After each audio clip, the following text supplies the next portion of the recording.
Today, women are making more money and having more impact than ever before. With that power and opportunity comes responsibility. Unfortunately, we have not been taught how to make the most of these assets and opportunities, so many women today are still dying in poverty after a lifetime of success.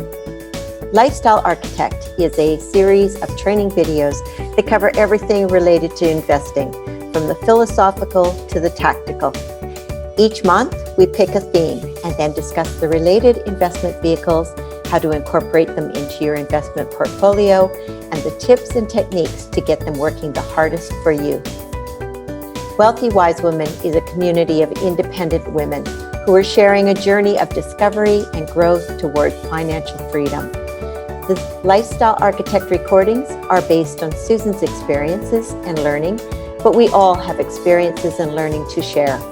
I welcome you to listen and provide your own commentary in the thread below.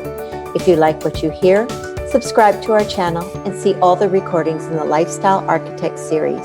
And now, let's jump into this week's episode. Welcome to our last episode of Lifestyle Architect for September and our discussion about teaching children about money literacy. One of the best things about being a single parent is that your child or children have an opportunity to share in the decision making. This is true for all parents, but happens less often for adults who have each other to discuss alternatives and plan for the future. Because it's always been just my son and myself, I tend to share my thinking with him on the big questions, like where should we live and where can we travel to? And of course, the small questions like what's for dinner? This interaction can be a two-edged sword. It gives him autonomy and a voice in the decisions that we make about our future, so he can prepare mentally for the changes and learn more about what is coming based on the decisions. But it also means that when things don't work out as planned, I turn to him for support in remedying the situation. These real-world responsibilities and problem-solving exercises have allowed him to grow up quickly and hone his street smarts skills within a safe framework. In the past, this process was done ad hoc. As ideas came to me, I would share them with a little background and get his input. Ultimately, he was just coming along for the ride that supports my vision for us and what I feel is his best future. But this year, he turned 16, and I've decided it's time for him to start creating a vision of the future for his own independent life. He has been seeing me visualize and then create a concrete plan for us and watch me teach others how to do it as well. I've decided it's time to allow him to do it for himself. Now, this concept isn't really new. Adults have always asked children what they want to be when they grow up. When very young, children usually have an answer based on their limited understanding of the choices. But by the time they're teenagers, the question is much muddier for most. I see three scenarios that have played out over and over again through the past 50 years. In the first scenario, the young person has no idea what they want because the options are limitless, and they don't know what to expect from any of them. They go to college or university and drift from one program to the next, hoping to find something to inspire them. Unfortunately, inspiration is not one of the commodities that colleges and universities provide, except in rare cases. Others may forfeit tertiary education altogether and just go get a job, falling further and further behind as job advancement requirements for higher levels of education increase. In the second scenario, imagination and creativity have been crushed out of the child throughout the school years. They make decisions based on expedience, how much money they'll earn in a certain career, or how easy is it to get the degree. This approach has led to disillusionment, frustration, and boredom for most after 10 years of managing a dead-end career or job. In the third scenario, parents have already made the decision for their child. The child either doesn't have an opportunity to present an alternative, or their alternative doesn't meet the expectations of the parent. The child hears comments like, "You can't make a living doing that." Today, the patterns of the past 70 years no longer provide the same results.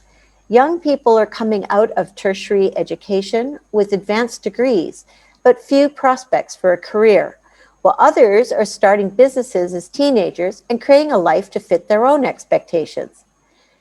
That doesn't mean all children should forego college and start a business, but it does mean that a vision for the future needs to be created so that the path to the vision can be designed. If the vision is to become a surgeon, then a medical education is mandatory and best found in a university environment. But to become a successful entrepreneur, college is not necessarily the best path. Instead, finding mentors and learning by doing is more expedient. More than ever before, understanding this shift will make the difference for our children. Technology, globalization, and disruptions will divide the population of the future into two camps. The first camp are those who are dependent on the system. They will become expendable serfs to the power players as artificial intelligence and robots replace humans in the mundane jobs. The second camp are those who are creative and independent. They'll be able to create the life that they want for themselves. For my son, this starts with learning how to visualize a desired future built around a solid worldview. Then learn how to create and execute a plan to that future vision and practice problem-solving the challenges along the way. For some, this process could start as early as age 14. For others, it may be better to start a little later. For my son, this natural desire for independence has materialized this year and makes it the perfect time to start mentoring him in this process. Here's the process we're following. Over the winter break, we performed a 5-day home workshop. The idea is to put 2 hours aside each day to do independent thinking and writing, then a shared discussion about the following. In the first day, review and assess what was accomplished, what we learned, and whether it made us happy in the prior year. The second day, we build a vision of what our life could look like in 5 years, independently and then together. On the third day, we build a vision of what we would like to do and accomplish in the next year and how it supports the 5-year vision. On the fourth day, we identify the steps to accomplish the 1-year vision and build a plan, answering the questions of what do we need to create? Who do we need to contact? How are we going to create it? And when will each step in the plan be accomplished? The last day, we create a metric and check-in points throughout the year to evaluate our progress.